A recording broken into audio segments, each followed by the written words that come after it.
খসে একবার ভরা একবার একবার ভরা একবার দিলে আসে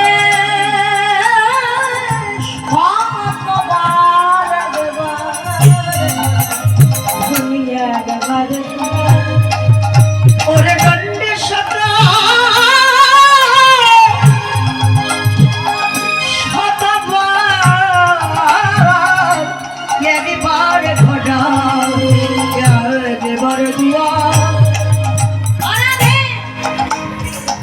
রাধে তোর এমন ভাব তো আগে কখনো দেখি এখন কেমন ভাব ঘরের বাহিরে দণ্ডে শতবার ওমা আচ্ছা একবার লীলাটা অনুভব করুন হৃদয়ঙ্গম করুন আচ্ছা কোন মানুষের পক্ষে কি সম্ভব এক দণ্ডে শতবার একটা ঘরের মধ্যে থেকে যাওয়া আসা করে কি পারবেন এক দণ্ডের মধ্যে শতবার যাওয়া আসা করছে বাবা এটা জগতের কোন খড়কুটোর তৈরি ঘরের কথা বলছে না রড সিমেন্টের ঘরের কথা বলছে না যেই ঘরখানা পরম যত্ন করে আমার পরম দয়াল শ্রীহরি বানিয়েছে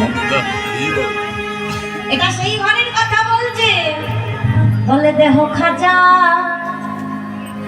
ভিতর অচিন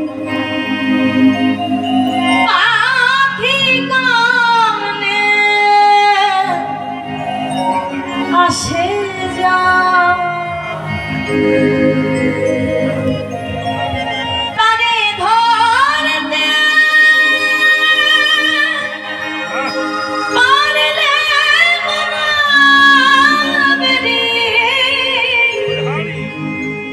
আমি দিতা পাখির পা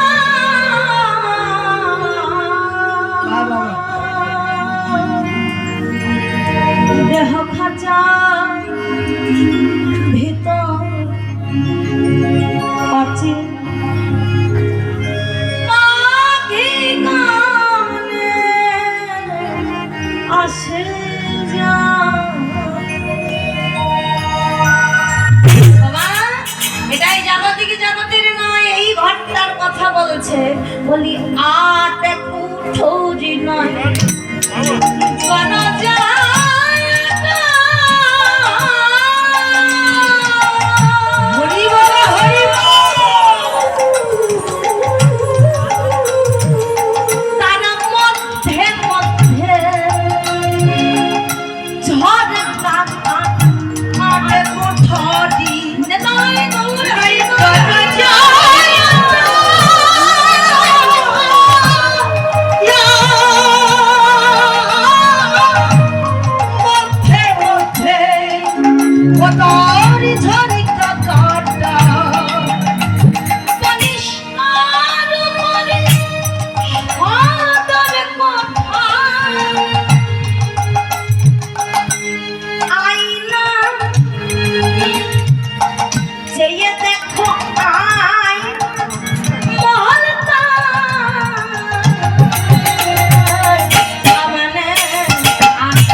দরজা রয়েছে কি বলছে তার উপরে সদর বাবা আয়নার কথা কেন বলছে যদি আয়নাতে ময়লা আবর্জনা লাগানো থাকে আচ্ছা ওই আয়নায় কি মুখ দেখা যায় যাবে না আয়না লাগিয়ে রেখেছে তবে এই আয়না যদি পরিষ্কার না হয় বলছে এই আয়না পরিষ্কার না হলে জীবের ধারাখানা হয় নিম্ন ধারা আর একবার যদি জীব নিম্ন ধারায় চলে যায় ওই আয়নাতে আর বিষ্ণ বদন খানা তারে দেখা হয় এই যে আসা যাওয়া করছে এখান থেকে আসা যাওয়া করছে 21,600 বার 4 সেকেন্ডে একবার 1 ঘন্টায় 900 বার আর এই যে 24 ঘন্টায় 21,600 বার এ যাচ্ছেন এই যে শ্বাস প্রশ্বাস। তিনজন নারীকে নিয়ে সদা সর্বদার জন্য ভগবান আমার ভজন সাধিকা। এই যে তিনজন নারী, তবে এটা জাগতিক জগতের নারীর কথা বলছেন। এই যে ইরা, পিঙ্গলা, সুষম, এই তিনজনের নারীকে যেই জন সাধন করতে পারছেন এই জগতে। আমরা সবাই বলি আসবার সময়টা আমাদের সকলের জানা। কেন? আমি ডাক্তারের কাছে বলে দিলাম, ডাক্তার বাবু আমাকে বলে দিল কত তারিখে তোমার ডেলিভারি হবে, তোমার সন্তানটা কতদিন পরে আসবে, এটা বলে দিতে পারে ডাক্তার। কিন্তু কোন ডাক্তারের কাছে জানতো, কোন ডাক্তারের ক্ষমতা আছে যে ডাক্তার বলে দিবে বাবা এই ডেটে তোমার মৃত্যু হবে?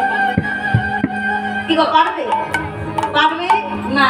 তাহলে ডাক্তার আসার খবরটা জেনেছে, কিন্তু যাওয়ার খবরটা এই জাগতিক জগতের ডাক্তারেরা বলতে পারবে না। কিন্তু কোন সাধক যদি এই তিনজনের নারীকে সঠিকভাবে সাধনা করতে পারে, তাহলে ওই সাধক বলে দিতে পারে আমি যেমন এসেছি, আমি কত তারিখে যাব, কত মিনিটে যাব, কত সেকেন্ডে যাব, এই সন্ধানটা তার কাছে পাওয়া যায়।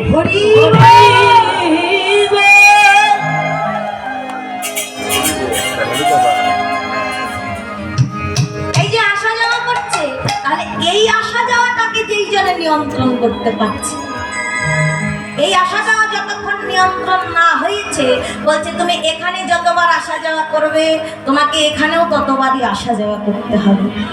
চতুর্দলে গুচ্ছমূলে রয়েছে কুলকুণ্ডলিনী সঙ্গিনী না যাবে, জাগাইলে আল্লাহ করেন নামামৃত ভোগে, জাগিলে শক্তি এই ভব পারের মুক্তি, ভবে আসা যাওয়া আর লাগবে না।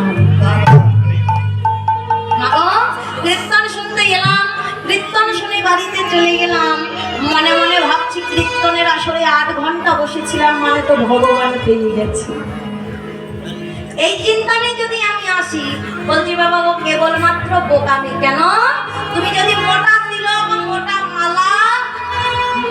মালা হাতে জপ করো, গলায়ও ধারণ করো, তাতেও লাভ হবে না। বললেন কোথায়?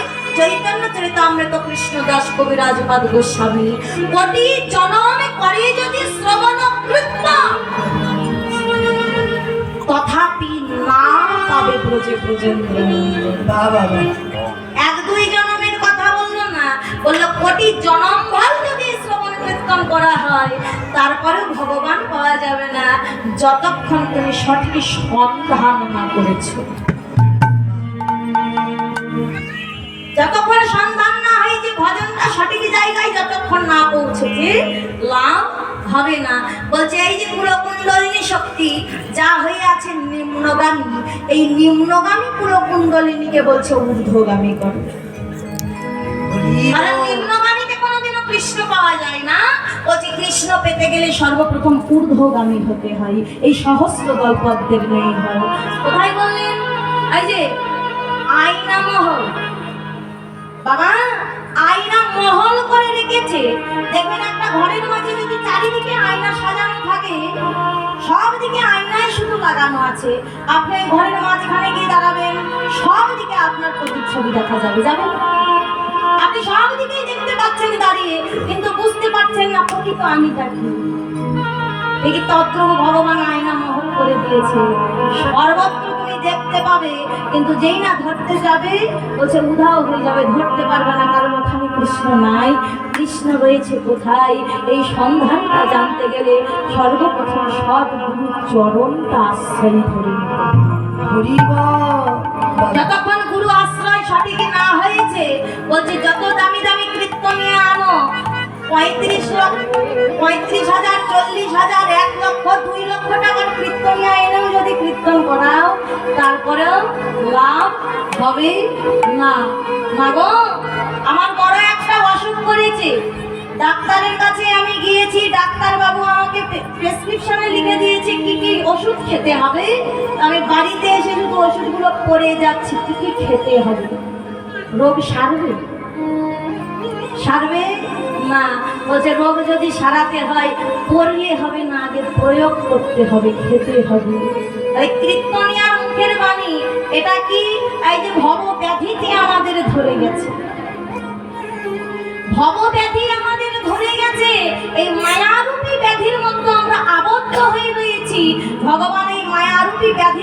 মুক্তি পাওয়ার জন্য ওষুধ দেখিয়ে দিলেন শ্রীমদ্ ভাগবত গীতা। হ্যাঁ, ভক্তি রসামৃত সিন্ধু, চৈতন্য চরিতামৃত, আর অনেক অনেক গ্রন্থ দেখিয়ে দিলেন। এগুলো কি? এই রোগের এই ওষুধ বাবা, এখানে লেখা আছে। কিন্তু আমি সারা জীবন ভাগবত পড়ে গেলাম, গীতা পড়ে গেলাম, চৈতন্য পড়ে গেলাম, শুধু পড়ে গেলাম, কিন্তু আস্বাদন হলো না। বলছে তোমার রোগটা রোগই থেকে গেল, পড়াটা সার হলো, কিন্তু রোগটার নির্মূল হলো না। তাই বলছি বাবা, রোগ থেকে মুক্তি পেতে গেলে সর্বপ্রথম ওই রোগের ওষুধটাকে প্রয়োগ করতে হবে। তাই মা, শুধু কীর্তনিয়ার কথা দিয়ে হবে না। কেন জানেন? বর্তমান যুগে এই যে আমি ছোট, অনেক ছোট মানুষ, কিন্তু মা বলে পাচ্ছি না, এই কীর্তন করে ঘুরছি তো। কীর্তন করতে করতে এমন একটা হয়ে গেছে যে বর্তমানে কীর্তনটা একদম সম্পূর্ণ ব্যবসাতে পরিণত হয়ে গেছে। হ্যাঁ, না বলে পারলাম না, কীর্তনটা বর্তমান ব্যবসা হয়ে গেছে। তবে সবার ক্ষেত্রে নয়, কিছু কিছু আছে যারা কি করে জানেন? হ্যাঁ, আসরে দাঁড়িয়ে বড় বড় লেকচার দিই আমরা। আসরে দাঁড়িয়ে দু একখানা গীতা, ভাগবত, রামায়ণ করে মুখস্থ করে আসরে দাঁড়িয়ে লেকচার দিয়ে, এবার আসর থেকে যেই না বেরিয়ে যাচ্ছি, 5-6 দিন যাবো, তাহলে নিরামিষ খাওয়ার ভালো লাগে না, চলো একটু হোটেলে যাই। আমার হ্যাঁ বাস্তব। এই যে মা, কোনদিন হোম বা যজ্ঞ দেখেছেন? হোম বা যজ্ঞ যখন করে, যারা করে ভালো করে লক্ষ্য করে দেখবেন, ওই স্থানটা, যে স্থানটা মেপে নেয়, কতটুকু স্থান থাকে গো? এই যে ঠাকুর হাতের 4 মুষ্টি, 1 মুষ্টি করে নিল, এই 1 মুষ্টি থেকে যে ঠাকুর 4 মুষ্টি মেপে নিচ্ছে, তাই না? হ্যাঁ, উত্তর দিকে 4 মুষ্টি, দক্ষিণে 4 মুষ্টি, পূর্বে 4 মুষ্টি, পশ্চিমে 4 মুষ্টি, 4 দিকে 4 মুষ্টি, এই যে 16 মুষ্টি করে নিয়ে কি করা হয়? তার মধ্যে কি দেয়? পেঁয়াজ, রসুন, মাছ, মাংস দেয় না? না না দেয়, দেখেছেন? যদি দেওয়া হয় তাহলে কি হবে? নষ্ট। ওই যজ্ঞস্থলে যদি এগুলো দেওয়া হয় কি হবে? পূর্ণ হবে নাকি অপূর্ণতে ভরে যাবে? অপূর্ণতে ভরে যাবে। তাহলে বাবা এবার হাত নিন, নিজের হাত নিন। ঠাকুরের কাছে যেতে হবে না, আমাদের সনাতন ধর্ম প্র্যাকটিক্যাল ধর্ম। একমাত্র এই জগৎমাকে ভগবান দেখালেন, যা বলবেন তা বাস্তবে প্রমাণ করে দেবেন। তাই যে 4 মুষ্টি নিয়ে আপনার এই যে পেটের চারদিকে মাপুন। এইদিকে 4 মুষ্টি আছে, এইদিকে 4 মুষ্টি আছে, এইদিকে 4 মুষ্টি আছে, এইদিকে 4 মুষ্টি আছে। শুধু আমার নয়, সবার নিজেদের হাত দিয়ে সকলের পেট 4 মুষ্টি 4 মুষ্টি, এই যে 16 মুষ্টি। তাহলে বাবা, এটা কি ভক্তি শাস্ত্র বলছে? এটা একটা যজ্ঞস্থল। এই যজ্ঞস্থলে প্রতিনিয়ত আগুন জ্বলছে। আপনি যা দিন, যা কিছু আছে দিয়ে দিন এই যজ্ঞস্থলে, শেষ। তাহলে এই যজ্ঞস্থলের মধ্যে আপনি যদি মাছ, মাংস, পেঁয়াজ, রসুন সব হ্যাঁ যজ্ঞস্থলে ফেলে দিলাম, এবার যজ্ঞ থেকে উৎপত্তিত ধ্বনি হরিবল হরিবল হরিবল, এতে ক্রিয়া হবে? ক্রিয়া হবে? হবে না। এমন করছেন কেন? সাহস নিয়ে বলুন। কারণ এটা আপনার দোষ নয়, এটা সত্য কথা। সত্য কি? নিজের ভাবে বলতে শিখুন। সত্য যদি আড়াল করতে চান, যেজন মিথ্যা বলে সে যেমন পাপী, যেজন আড়াল করে রাখে সেও একই পাবে। তাহলে এই যজ্ঞস্থলে আমি চলে গেলাম হোটেলে, হোটেলে গিয়ে এবার মাছ, মাংস, পেঁয়াজ, রসুন সরে দিয়ে একদম এখান থেকে আমি এসে এবার মাইকে দিয়ে হরিনাম প্রচার করছি। ওই হরি নাম দিয়ে কি বলছি জানেন? এটা আমার কথা নয়, ভক্তি শাস্ত্রে বলল, ওই বদন থেকে হরিনাম শ্রবণ যদি করা হয়, কৃষ্ণ নাম শ্রবণ যদি করা হয়, যদি কোনো জন্মে তোমার বিন্দুমাত্র কোনো ভক্তির জন্ম হয়, ওই ভক্তিটা সঙ্গে সঙ্গে ক্ষয় হয়ে চলে।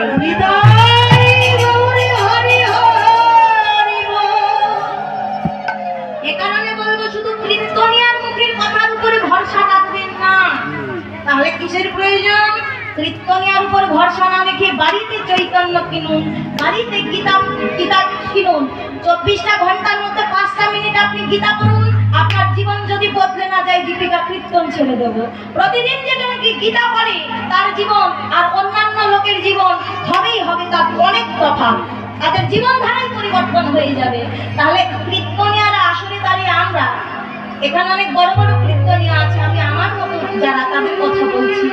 আমরা আসলে দাঁড়িয়ে আমাদের মন করা যা খুশি বলে দিয়ে চলে যাই, এসব করলে হয় না। এ কারণে আপনারা যদি বাড়িতে স্বাস্থ্য করেন, আপনারা যদি ভাগবত করেন, এই আসলে দাঁড়িয়ে আপনি উঠে বলতে পারবেন এই যে মা তুমি ভুল বলছো, বলতে পারবেন না। কীর্তনিয়া আমরা কি শোনাতে এসেছি, আপনার হচ্ছেন জাজমেন্ট। তা আপনার যদি নিজেরই জাজমেন্টটা করার যদি যোগ্যতাটা না থাকে তাহলে করবেন কি দিয়ে? তাই শুধু শুনলে হবে না। এ কারণে বলছে কোটি জনম করে যদি শ্রবণ কীর্তন কথাপি না পাবে ভোজন। যতক্ষণ কর্ম না হয়েছে ততক্ষণ ভগবান পাওয়া যাবে না। তাই এই যে এখানে বলছি সাধন করো, এই কুলকুণ্ডলিনী শক্তিকে যার নিম্নগামী হয়ে আছে, এই নিম্নগামী শক্তিকে ঊর্ধ্বগামী করো। করবো কেমন করে? বলছে এটা কীর্তনিয়া পারবে না, এটা যেতে হবে শ্রী গুরুদেবের কাছে। শ্রী গুরুদেবের কাছে গেলাম, যেই জন সৎ গুরু, যদি সৎ গুরু হয়, গুরু দীক্ষা দিল, গুরু শিক্ষা দিল, তারপরে প্রথম তার কাজ কি জানেন? একজন সৎ গুরুর প্রথম কাজ হলো যেই জীব মৃত্যুর পথে আছে, ওই মৃত্যুর পথ থেকে ওই জীবকে জীবিত করে ফিরে আনার পর আত্মরক্ষার কৌশল। গীতাতে জানাচ্ছেন আত্মদর্শনে কৃষ্ণ দর্শন, আর কৃষ্ণ দর্শনে জগতের সকল কিছু প্রাপ্তি। হরিবল হরিবল। ভজনটা কোথায়? বলে তুমি 4 বৃন্দাবনে ঘুরে এসো, লাভ হবে না, ভজনটাই এখানে। এই বৃন্দাবনে যেইখানে দেখিয়ে দিতে পারছে, এই বৃন্দাবনে যেই ভগবান রয়েছে, এই ভগবানকে যেই জন চিনিয়ে দিতে পারছে এই জগতে, সেই জনই হলো গুরু। গুরু শব্দের অর্থ অন্ধকার, গুরু শব্দের অর্থ আলোকিত। আমার এই অন্ধকার নয়নটাকে যেই জন আলোর পথে চালিত করছে এই জগতে, সেই জনই হলো শ্রী গুরু। হরিবল। যেই জন আত্মাকে চিনিয়ে দেয় সেই জনই হলো গুরু। তাই আত্মরক্ষার কৌশল, অর্থাৎ যেই ধন ভগবান আমার সহস্রদল পদ্মে দিয়েছে, হ্যাঁ, ভগবান সহস্রদল পদ্মে যেই ধনটা দিয়েছে, যেই পিতৃধন আমি প্রতিনিয়ত নষ্ট করে যাচ্ছি, বলছি এটা আমার ধন নয়, এটা হলো পরম পিতার ধন। যেই ধন আমি প্রতিনিয়ত নষ্ট করি ওটা আমার নয়, ওটা পরম পিতার ধন। ভগবান আমায় ধন দিয়েছে কড়াই গন্ডায়, এবার যখন পার ঘাটাতে যাবো ভগবান আবার কড়াই গন্ডায় ধনটা বুঝে নেবে। বাবা তোমাকে যা দিয়েছিলাম 16 আনা বুঝে দাও। যদি বুঝিয়ে দিতে পারি তিনি নিয়ে নিল, আর যদি বুঝিয়ে দিতে না পারি বলছি বাবা আবার যাও 84 লক্ষ জনে। তাই মাগো সময় থাকতে থাকতে এই কৃষ্ণ পথে নেমে যান। যেই ধন ভগবানে দিয়েছে এই ধন রক্ষা করুন। এই হীরা পিঙ্গলা সুষমা এই 3টি নারীকে সাধন করে দ্বিদল পদ্মে আরাধ্যকে রেখে যেই কুলকুণ্ডলিনীতে ঊর্ধ্বগামী করে, তারা নিম্নগামী হবার আর কোনোদিনও ভয় নেই।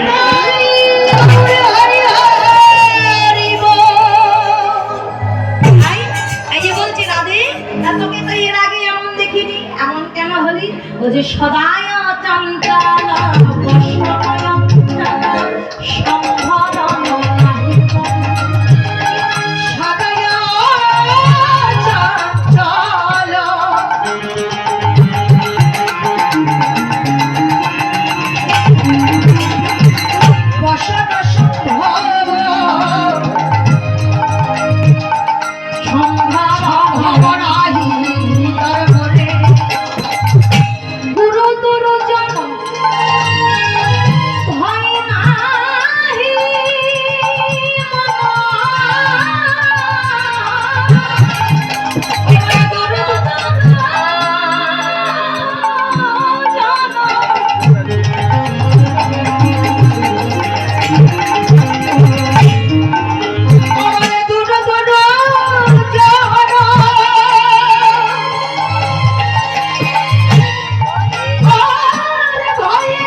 ব্যথায় আমরা সমান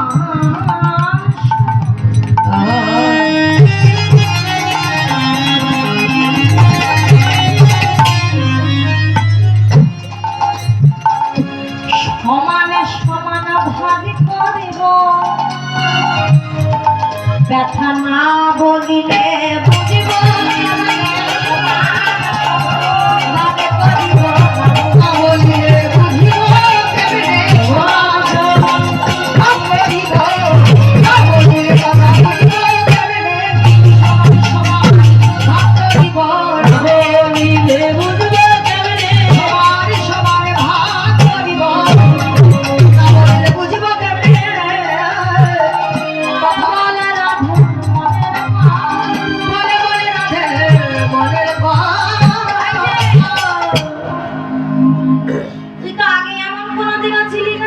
বয়সী কিশোরী তাহে রাজারও কুমারী তাহি কুলবধূ বালা কিবা অভিলাষে বাড়াই লালসে না বুঝি তাহারও ছল। এই যে রাধে, এই যে ললিতা, ওর কথা বাদ দে, দাঁড়াতো দাঁড়াতো। ললিতার বিষয়টা একটু দূরে এসে বলছে, শোন শোন, আমার কি মনে হয় জানিস, কি মনে হয়, রাধারানী ওই যে এত সুন্দর রূপ, হ্যাঁ বয়সে, তার মধ্যে আবার কিশোরী, এত সুন্দর দেখতে। এই যে বনের পথে গিয়েছিল যখন জল আনতে, আমাদের মধ্যে একটা কুসংস্কার আছে, কেমন গো, যদি হয় সুন্দরী নারী আর আবার চুল ছেড়ে দিয়ে যদি একাকী বনের পথে হেঁটে যাবে, সন্ধ্যাবেলা যায়, আমরা কি বলি, দেবতাই ভর করেছে, কি গো, অপদেবতা ভর করেছে, কিন্তু আমরা বলি না এমন কথা। ললিতা বিশাখা কথা কথন করছে, এই শোন, এমনি তো আমাদের রাধারানীর এত সুন্দর রূপ, তাতে আবার যৌবন আর চুলগুলো আহা, এই যে চুলগুলো খোলা রেখে বুঝে গিয়েছিল যমুনার ঘাটে বনের পথে, নিশ্চয়ই ললিতা ওকে নিশ্চয়ই কোনো অপদেবতা ভর করেছে, নয়তো আমাদের রাধারানী তো এমন ছিল না, বসে আছে, বসে থেকে নিজের অঙ্গের বসন যে খুলে পড়ে যাচ্ছে রাধারানীর লক্ষ্য। আকাশের মেঘপানে তাকিয়ে ছুটতে ছুটতে গৃহ থেকে বাইরে চলে যাচ্ছে, নিজের অঙ্গের বসন খুলে পড়ে যাচ্ছে, আর আকাশের দিকে তাকিয়ে রয়ে যায় রাধে। রাধে এমন করে মেঘপানে তাকিয়ে থেকে কি দেখছিস, কি আছে ওখানে, আর ওটা তো মেঘ, ওটা তো আকাশ, তাকে দেখতে পাস ওখানে। এমন করে যখন বারবার ললিতা বিশাখা বলছে, কি হয়েছে কি বল, দেখ তুই যদি না বলিস, তোর অন্তরের কথাটা না বলিস, আমরা কি করে বুঝবো তোর অন্তরে কি কোনো ব্যথা আছে, তোর অন্তরে কি কোনো কষ্ট আছে। শোন, তুই তো এই কথা জানিস না, যদি কোনো জিনিস ভাগ করে নেওয়া হয়, ভাগ করে নিলে জিনিসখানা কমে যায়। হ্যাঁ, 10 জন আছি, একটা ফল আমার কাছে আছে, তাই ফলটা যদি আমরা 10 জনকে ভাগ করে দিই তাহলে কমে যাবে। বলছি দেখ, তাই এটা দুঃখের বেলাতেও তাই, তা তো আমরা যদি তোর ব্যথাটাই কষ্ট শক্তিমান ভাগ করে নিই, তবে তো কিছু কমে যাবে, তুই বল আমাদের কাছে বল। রাধারানী বলছে, ললিতা রে,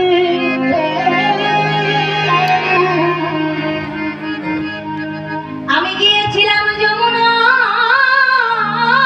জলে, যমুনার জলে, যখন জল ভরবো বলে কলসিখানা জলে ডুবাইলাম, আর কলসিটা জল থেকেই তুলবা মাত্রই আমার নয়নে গেল ওই কদম্ব বৃক্ষটা।